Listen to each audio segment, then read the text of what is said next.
जाऊया पुढच्या महत्त्वाच्या बातम्यांकडे। नाशिकच्या येवल्यामध्ये कांदा उत्पादक शेतकरी आक्रमक झाले। संतप्त शेतकऱ्यांनी पुणे इंदोर महामार्गावर अचानक रास्ता रोको केलाय।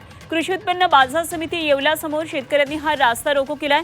येवल्यामध्ये कांद्याचे लिलाव शेतकऱ्यांनी रोखलेले आणि कांदा पिकासह शेतीमालाचे दिवसेंदिवस घसरत चाललेले भाव यासाठी शेतकऱ्यांचा हा संताप आहे। रास्ता रोको या शेतकऱ्यांनी केलाय। कांद्याला 2000 रुपये हमी भाव द्यावा अशी मागणी शेतकऱ्यांनी केली आहे। तहसीलदार जोपर्यंत घटनास्थळी येत नाही तोपर्यंत रस्त्यावरच बसण्याचा निर्धार या संतप्त शेतकऱ्यांनी केलाय।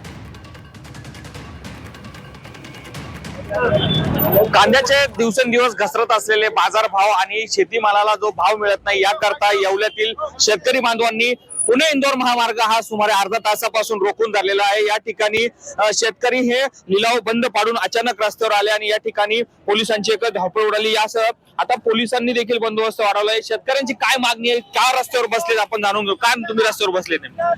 आज जर बघितलं तर कांद्याचे भाव दिवसेंदिवस खूप मोठ्या प्रमाणात घसरत चाललेले आहे।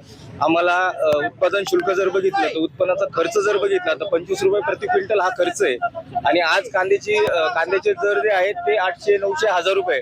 त्यामुळे शेतकरी खूप मेटाकुटीला आलाय। शेतकऱ्यांनी उसने घेतलेले पैसे असेल किंवा बँकेचं कर्ज असेल, हे कर्ज फेडण्याची आज शेतकऱ्यामध्ये कुवत नाही। त्यामुळे आम्हाला किमान 2000 रुपये प्रति क्विंटल हमी भाव द्यावा आणि 2000 रुपयाच्या पेक्षा कमी भावाने विकलेला कांदा त्याला शासनाने 1000 रुपये अनुदान द्यावं। या मागणीसाठी आज आम्ही रस्ता रोको आंदोलन करतोय। आपल्यासोबत आणखी काही शेतकरी काय सांगशील, हा जो रस्ता रोको केलाय काय नेमके कारण?